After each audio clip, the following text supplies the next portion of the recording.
We all understand the fact that unilateral movements are any form of movement that can be done just using one limb, right? Limbs are basically your arms and your legs. If you can do a movement just with one arm, say for example an overhead press, I can do just with single arm or I can do with both arms. With a barbell, it's harder to do it with just one arm, although people try and still do that as a part of a very fancy thing. But generally, you can do it either with a dumbbell or a kettlebell, where you have two different set of equipment or say weights or loads that you can hold in each arm and then you move them individually. Now, so whenever you do say a dumbbell shoulder press and then you end up doing, so if you use both the dumbbells, you will still be able to see some imbalance, right? Say for example, when you're doing an overhead press, you'll be able to press very easily with one arm, but you'll struggle with the other. Come back down, again do the same thing, you'll struggle with the other. That's basically just showcasing that one side of your limb is weaker than the other.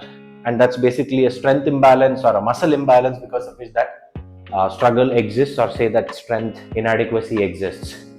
Now, whenever you do unilateral movement, say for example, I'm just training the right arm first, finish off say 10 reps on this arm, and then move to the other arm and then finish off 10 reps. Now, I always have the advantage where I am using all the strength in my body to just press that dumbbell overhead and get back down. When I do it with both arms, the energy or the power is split between the two. But when I do it with just one arm, it's way more easier. Even though it's still that same muscle being used, but the effort that goes in doing that work is slightly lesser when you do the unilateral work. But to compensate for that, balance comes into picture, where when you're doing a for example, when we were doing a single leg deadlifts, if I had to do a single leg stiff leg, dual dumbbell stiff leg deadlift, it's way more easier because my balance is not getting tested, my coordination is not getting tested, etc., right? But when I'm doing a single leg deadlift, my balance is getting tested while I'm also testing my strength. My coordination is also getting tested because I have to raise my leg up while I am getting my dumbbell down.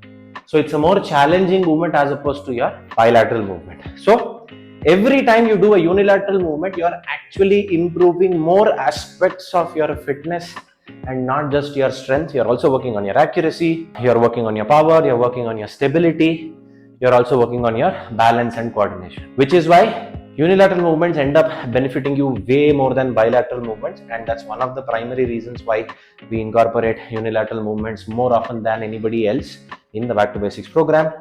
Of course, there is no doubt that it does help you clear out the imbalances as well. Like I said, if you are able to do 10 kgs on the right arm and you can just do 9 kgs on the left arm, it's still alright. When you do unilateral, it helps you. You can pick up a 9 kg dumbbell.